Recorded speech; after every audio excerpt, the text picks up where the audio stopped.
right. Welcome to another episode of Knucklehead Chronicles podcast. It is your boy, Terry, man. It is, another day, another week. It's been a while since I talked to you guys since last week, so I guess I wanted to catch you guys up. We're going to get into a little bit of life after your divorce. Those of you who are listening to this, you have been divorced. Let's have a chat. Anytime. Welcome to another episode of the Knucklehead Chronicles podcast. This podcast was designed to let you know that you aren't the only one that took forever to get it together. So the rabbit hole that you have stumbled down will hopefully help you understand that just when you think it's over, it's only the beginning. Just because you were dealt a bad hand doesn't mean you have to keep it. Welcome to the Knucklehead Chronicles podcast.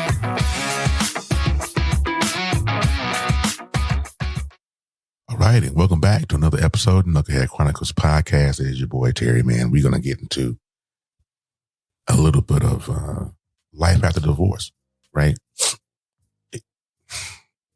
I'm still struggling with that because I don't think that I'm fully out of life after the divorce. I'm living life like trying to figure it all out, right? Because life changes so much, man, when you go through something like this. And it's like, I remember when we first separated. I actually separated and not being in the same house. And how difficult it was for me to try to navigate the waters because I've never been, I told you guys before, I've never been like on my own. So, it was tough. It was tough. And I'm trying to navigate the waters even now, like, because it's not easy, Some folks have found a lot of success navigating life after divorce. I think I'm getting there. I'm doing a lot of work, working, and just doing what I need to do to survive, I think in this season of my life after my divorce, I think I'm getting off, pissing my ex off. You know what I'm saying? Because she had a whole plan of how she was going to do this and how this was going to work in her favor.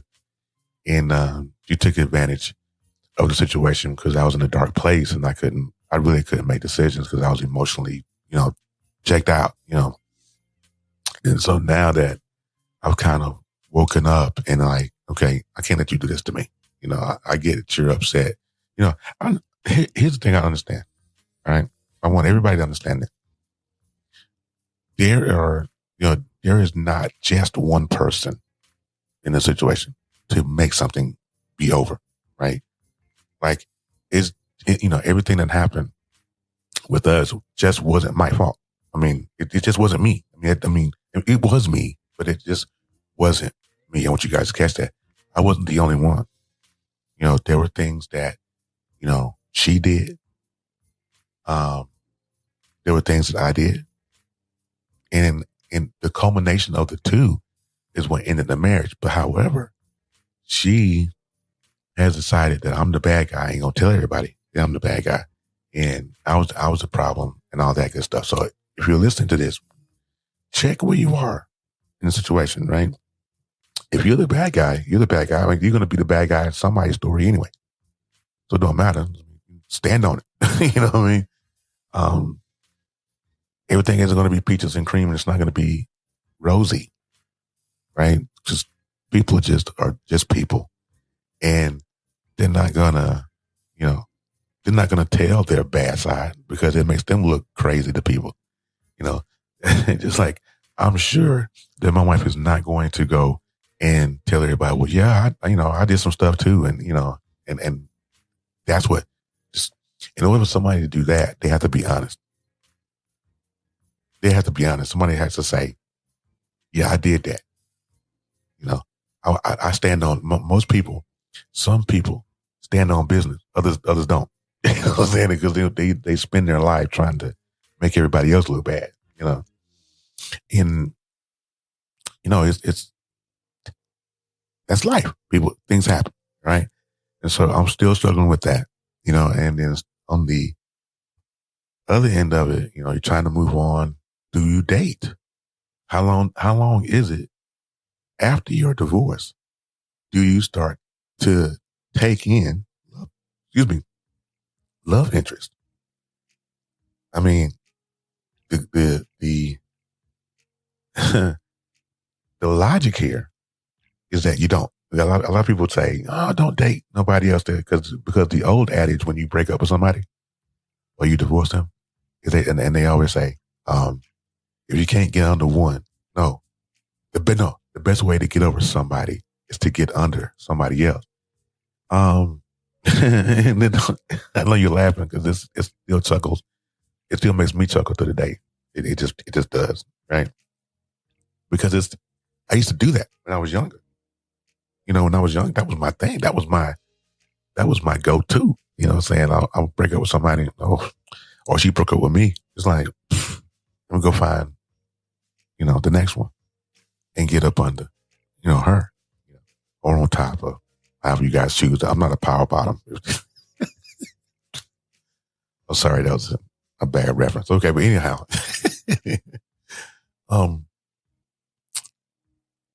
I used to do that. I used to be that guy that was. I'm just going to go ahead and get up under. But what I find in my, in my older age, I'm a man of a certain age now. That don't work, and I think the reason why it doesn't work is because I actually love the person that I was with. And I'm not saying that people. I'm not saying that people don't. I'm not saying that people don't love one another. I mean, but here's the thing, and this has always been my issue. This is kind of a rambling episode, but here's the thing. I think my personal opinion is if you really love somebody while you're with them,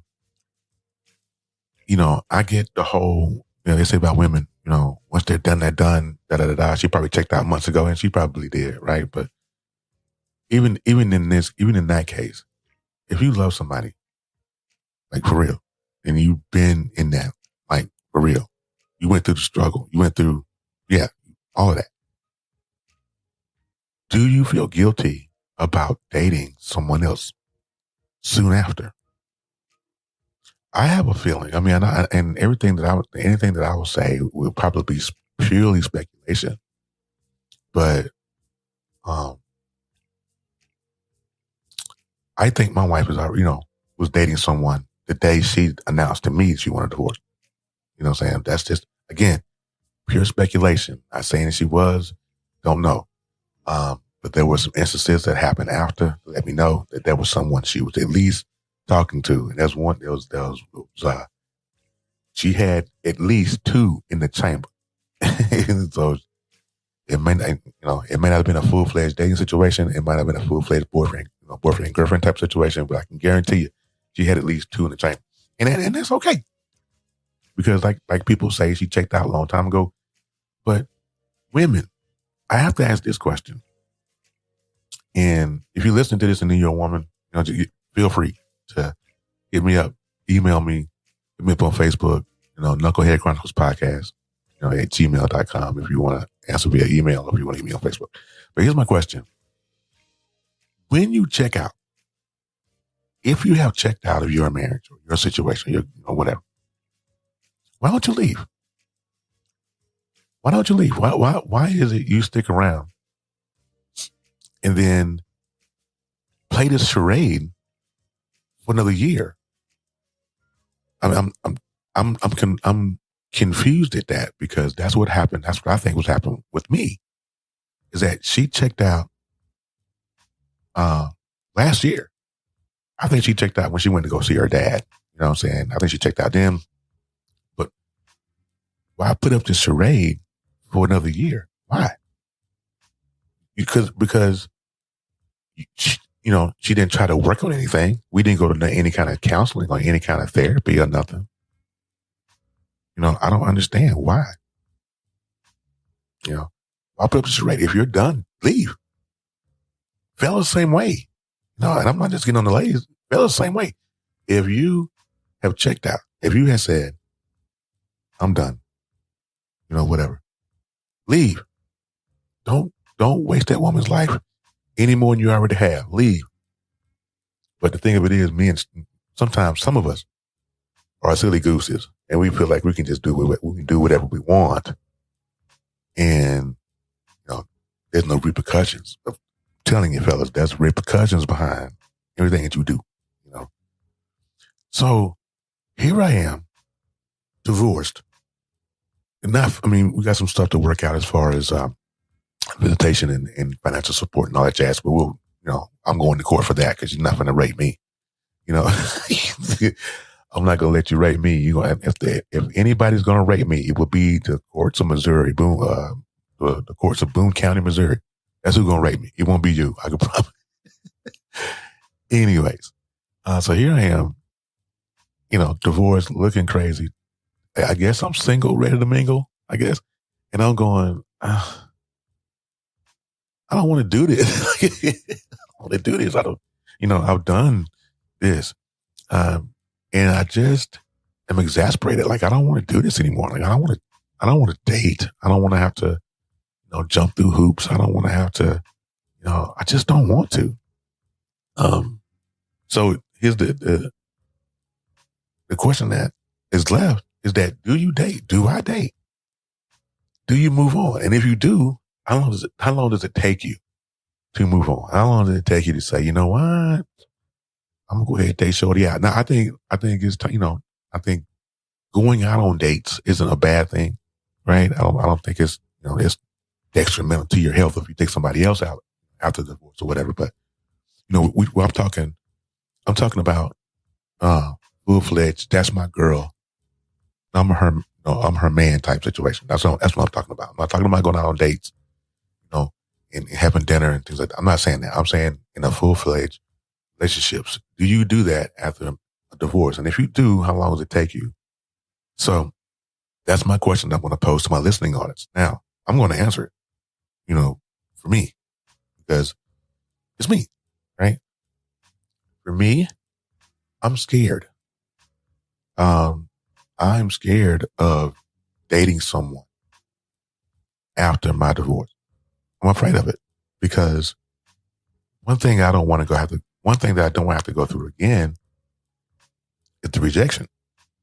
You know what I'm saying? Because when I say I put my best foot forward with my ex-wife, I did.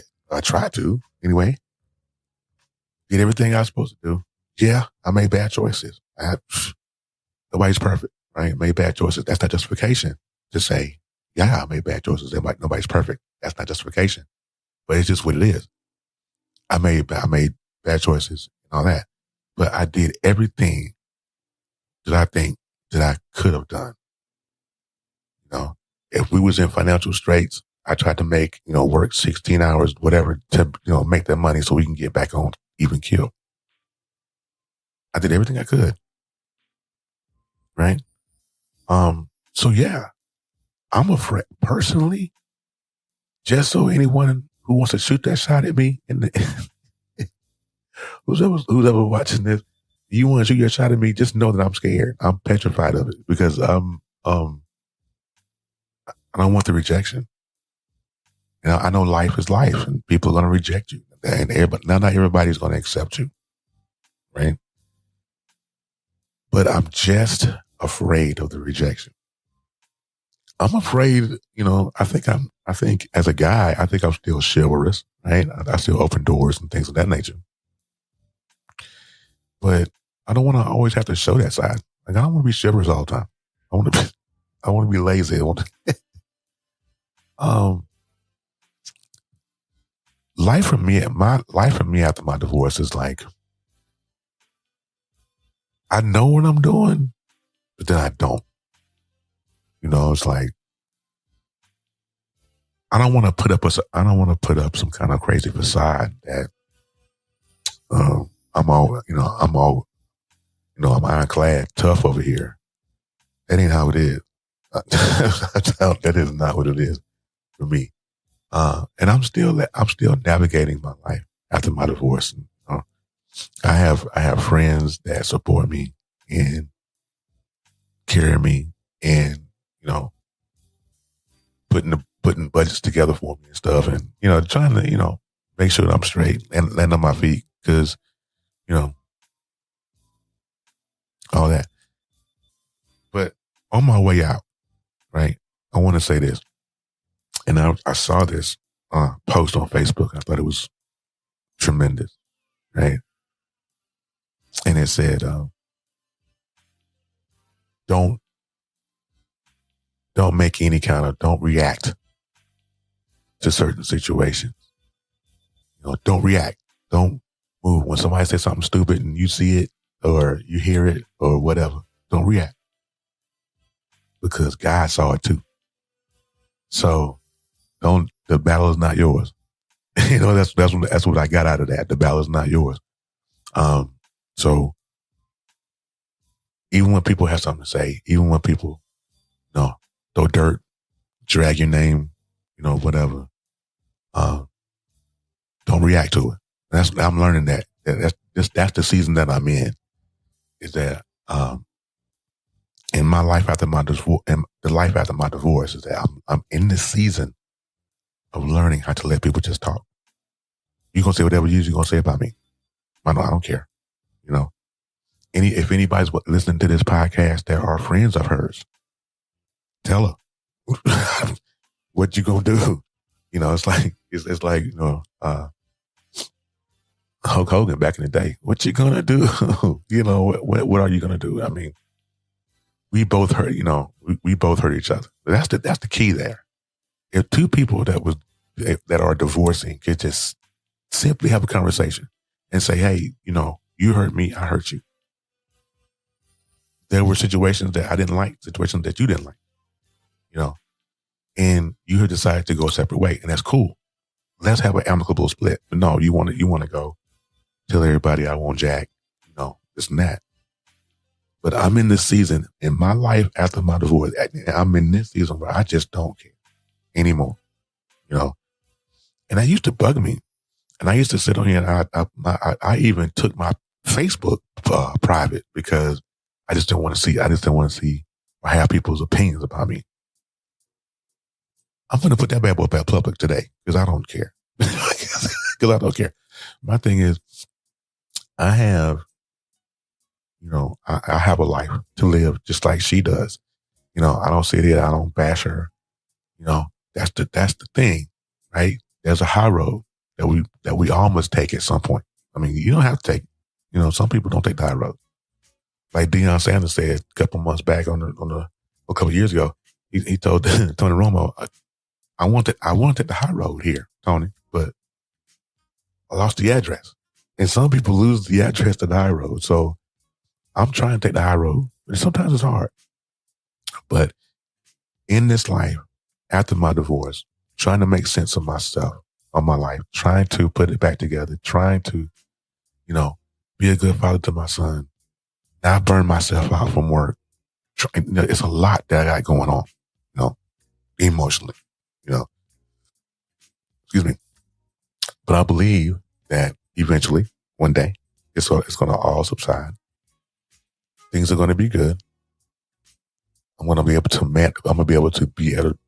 to better manage my life after this divorce, because this divorce took me, and like I said before, you guys have been listening before, I've been married, this is my third one. This one, though, took me for a whole loop out here, right? Like, I ain't never experienced nothing like this. This is something different, totally. But if you're listening to this and you are in your second season and you're living your life after your divorce, there's a few things you're going to know real quick before I head out.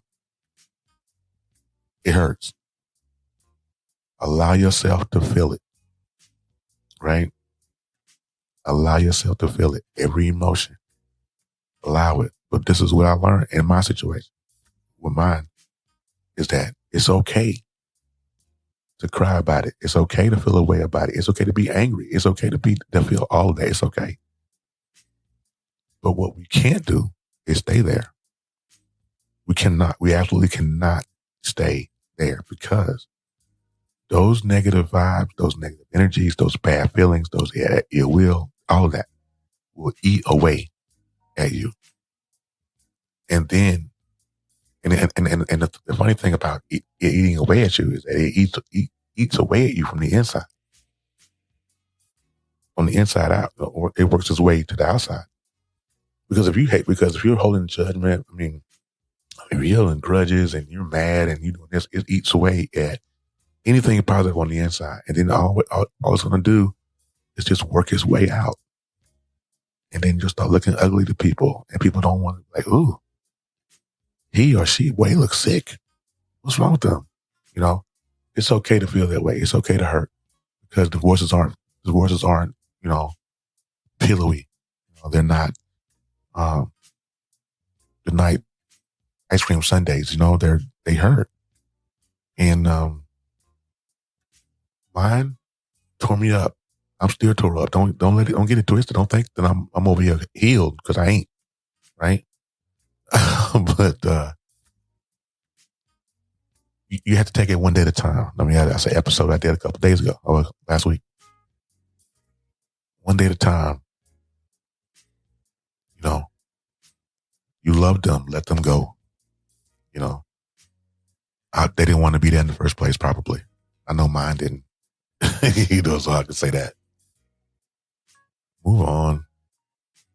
Try to find a firm grip on this life and move on. Love is out there. He or she is going to find you. I hope I find mine, one day. Somebody who wants to be in my life, who wants to be there. We're going to get through it together. I promise. Hey, reach out to me. But I want to thank you guys for listening. I want you guys to follow the podcast, Knucklehead Chronicles Podcast, at Podbean. I'm sorry, Knucklehead Chronicles Podcast.podbean.com, and go to the podcast website. There, go ahead and subscribe and follow. You can follow this podcast across all social media platforms: Facebook, iHeartRadio, Spotify. Also, the Knucklehead Chronicles Podcast Panel Edition will be coming back soon. That's a live video show that will be on Sundays at 2:30 on Facebook and YouTube, wherever else I decide to put it. And we're collaborating with BS3 Network. I'm sure you guys have heard of that, on Roku. So a lot of things popping. Things are looking good. I want everyone who's listening to this podcast to be blessed. Know that I love you, but man, I tell you what, God loves you more. You guys have a great rest of your day, and I will see you next time. Thank you for listening. I hope I didn't fry your brain too bad. Come back through and give me another chance. You can listen on all platforms and visit us at knuckleheadchroniclespodcast.podbean.com. Until next time, in the words of the incomparable Jerry Springer, take care of yourself and each other.